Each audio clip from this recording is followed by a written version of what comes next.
foot is not all the way down right now on the marketing gas pedal, right? Because of just, working through the details. It's our foot is on the gas. It's just not, the pedal's not down to the metal at this point.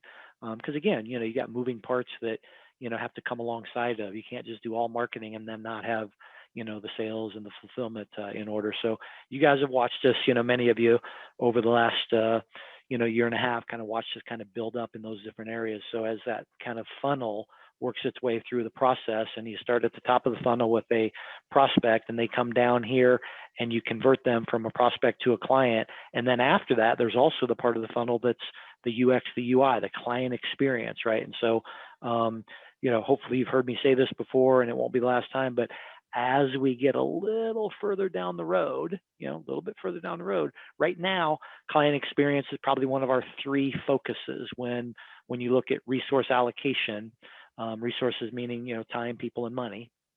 Right now, our client experience is kind of one of the three most important things. So yes, it's important.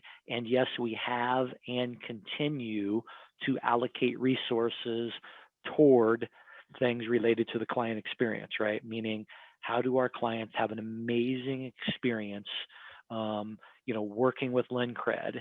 And, some of you that have obviously been around for a while, we joke about this. Our first probably 20 sales that we made in, Q1 of last year, we didn't even have strategies in the CSP, guys, because we just building this. I mean, I can't imagine, how did we sell a Biz Pro and there were no strategies, right?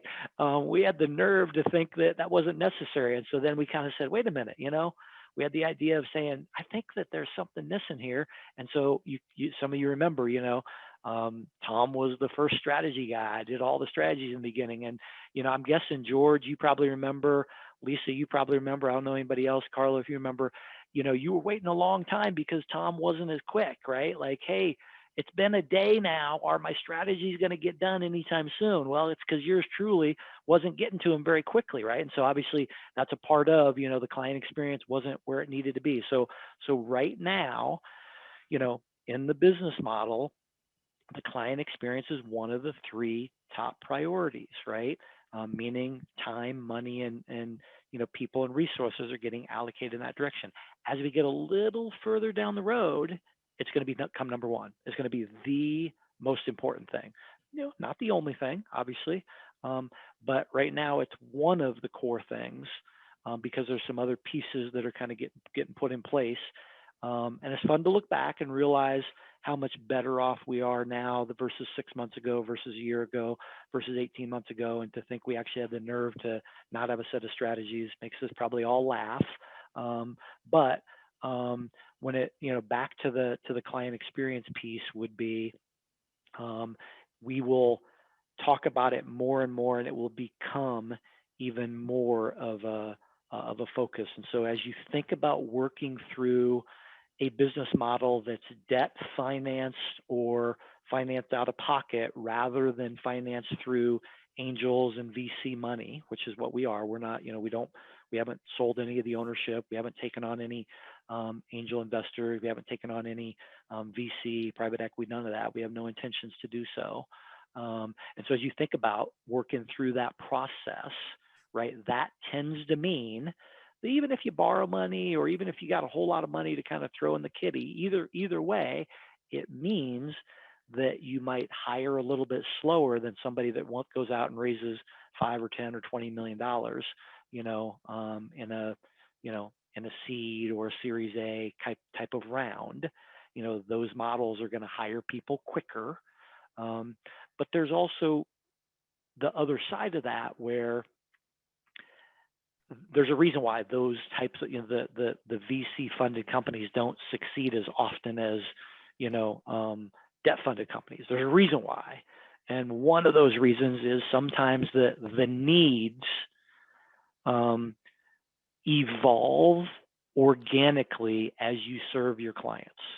As you sell your widgets to your customers, as you serve your clients, their needs through feedback loops and communication become evident as you walk down that path. So there's some pieces of our business today that are very integral and vital that we didn't have in the original business plan and we didn't foresee, right?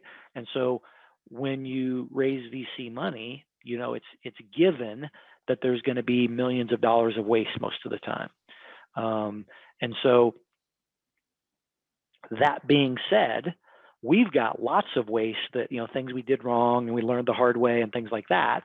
But the needs of serving a audience, right? Our audience is the SMB space, right?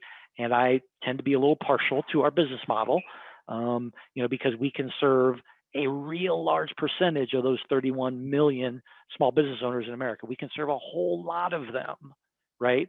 What is it? Maybe 60 to 70,000 prior to PPP and prior to, EIDL and COVID, maybe 60 to 70,000 SBA 7A loans per year are getting issued, right? Well, that's a lot, but it's a really low percentage, right?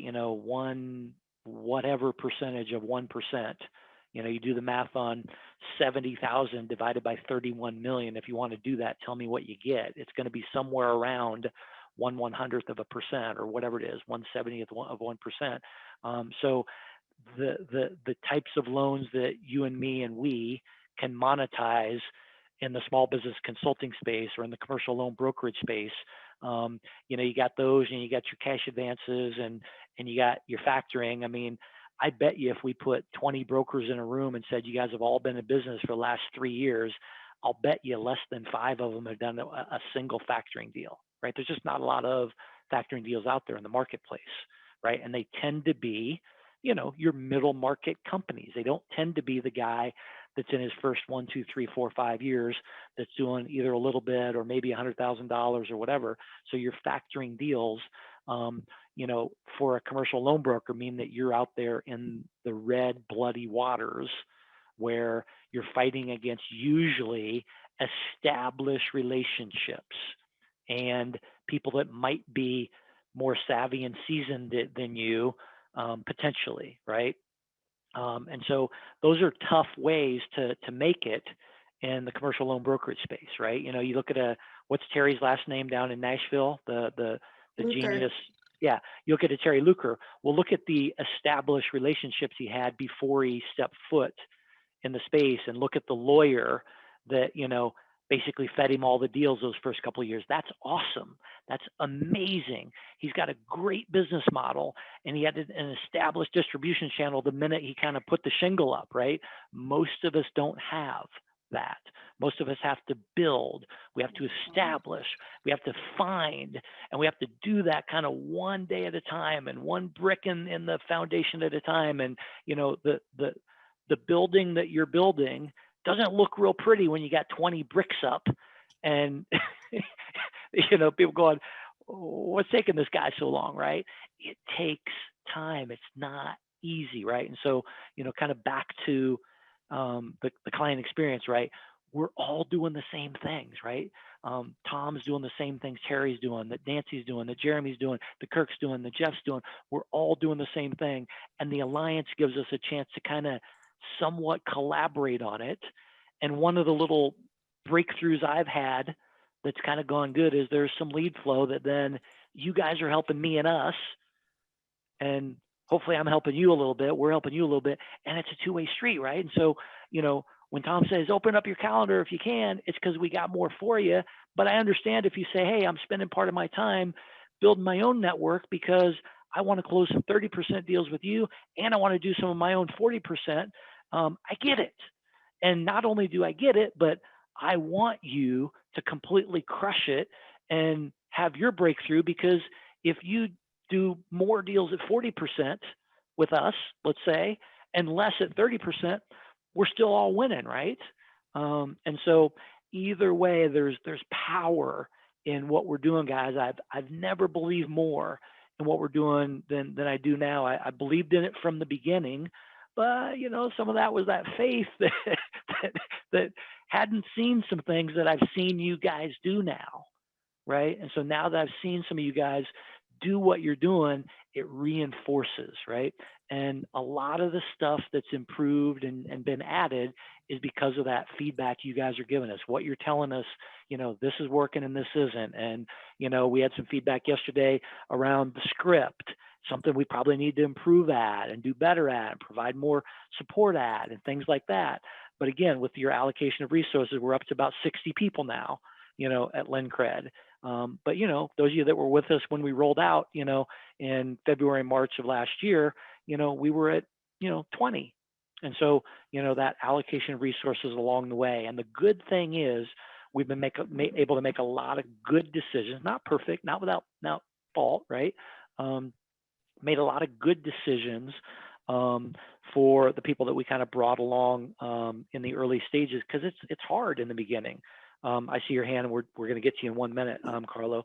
So that being said, the client experience is going to continue to grow in importance. There's a reason why there's a reason why some of the things are still down here in the queue rather than up here in the queue. But keep bringing us the feedback. Keep telling us what you like and don't like. Keep, it's always nice, think about this, and then we're going to get to Carlo's question. Think about our team, right? And it's kind of easy to say this now because most of them aren't here today, right? Think about our team and, building bridges. We think at the end of the day, you peel the onion back on all this, the layers, right?